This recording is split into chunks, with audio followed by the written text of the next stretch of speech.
feras! Bora gravar, falar sobre. Vamos. Putz.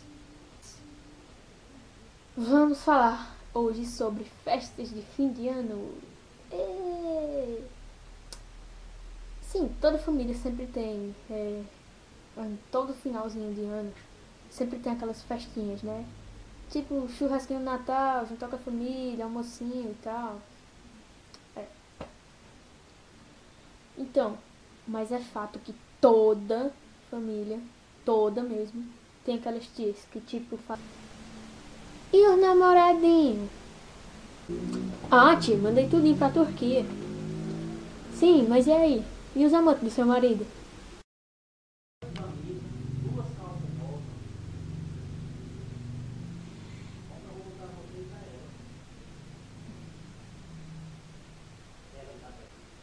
E também, toda família tem aquele tipo de primo, né?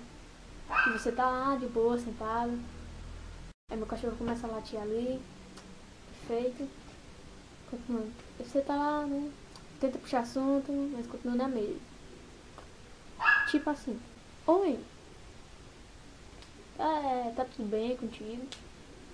Não tem novos? Tá, tudo bem.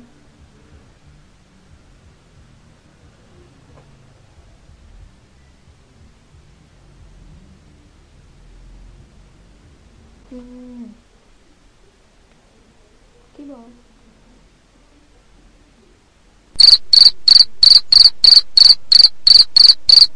Nossa, que tempestade de grilo, velho. Esses grilos ainda vão dominar o mundo.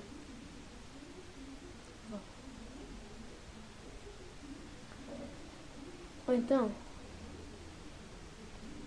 tipo, pior de tudo é aqueles avós surdos. Meio que assim.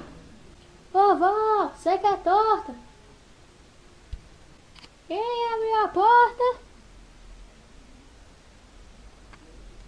É triste. Mas o final é que sempre acaba sendo bom Natal. Sem contar também os micos que você paga no Natal, no Réveillon e tal. Principalmente no Ano Novo. Pois é. Se você também tem uma família assim, não se abale. Estamos juntos, fera. Isso aí, povo. Gostou do vídeo aí? Dá um like aqui embaixo, ó. E dá gostei no vídeo. Favorita e é nóis. Tchau, delícias.